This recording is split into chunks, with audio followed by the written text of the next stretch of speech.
കാനത്തിൽ ജമീലയെക്കുറിച്ച് അങ്ങ് പറഞ്ഞ എല്ലാ വാക്കുകളോടും പൂർണ്ണമായി യോജിക്കുകയാണ്.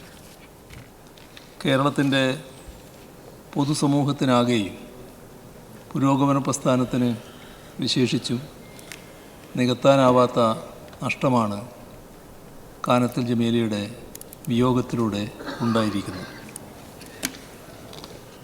അങ്ങ് പറഞ്ഞതുപോലെ പാർലമെൻ്ററി ജനാധിപത്യത്തിൻ്റെ അടിസ്ഥാനതലമായ ഗ്രാമപഞ്ചായത്ത് മുതൽ കേരള നിയമസഭ വരെ പ്രവർത്തിച്ച അനുഭവ പാരമ്പര്യമുള്ള വ്യക്തിത്വമായിരുന്നു ജമീല.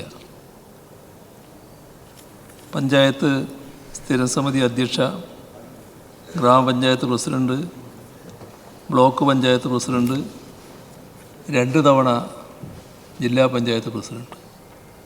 അതിനുശേഷമാണ് 2021 കൊയിലാണ്ടി നിയമസഭാ മണ്ഡലത്തെ പ്രതിനിധീകരിച്ച് അവർ ഈ സഭയുടെ ഭാഗമാകുന്നത്. ഭരണരംഗത്തെ ദീർഘകാല പരിചയം ഈ സഭയിലെ ജമീലയുടെ ഇടപെടലുകൾക്ക് തിളക്കമേകി എന്നത് നമ്മുടെ എല്ലാം അനുഭവത്തിലുള്ളതാണ്. നിയമസഭയിൽ അംഗമായിരുന്ന കാലയളവിൽ ജനജീവിതത്തിൻ്റെ നീറുന്ന പ്രശ്നങ്ങളെ എല്ലാ ഗൗരവത്തോടെയും ഈ സഭയിൽ അവതരിപ്പിച്ചിരുന്നു. നിയമനിർമ്മാണമടക്കമുള്ള കാര്യങ്ങൾക്ക് ശ്രദ്ധേയമായ സംഭാവനകൾ നൽകി.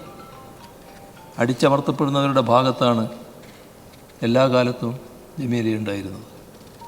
ശ്രദ്ധേയയായ നിയമസഭാ സാമാജിക, കരുത്തയായ സംഘാടക, മികച്ച വാഗ്മി, പാർട്ടി പ്രചാരക എന്നിങ്ങനെ വിവിധ തലങ്ങളിൽ ശ്രദ്ധേയായിരുന്നു കാനത്തിൽ ജമീല.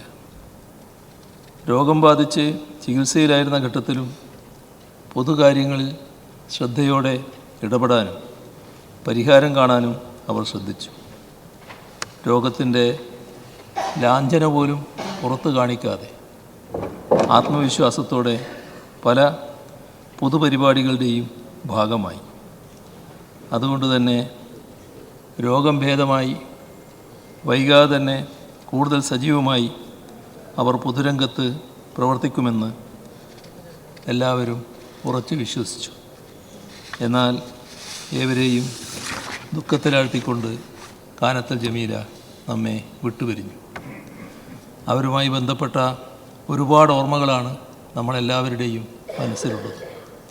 അതൊന്നും ഒരിക്കലും മായുന്നതല്ല. കാനത്തിൽ ജമീലയുടെ വിയോഗത്തിൽ അഗാധമായ ദുഃഖവും അനുശോചനവും രേഖപ്പെടുത്തുന്നു.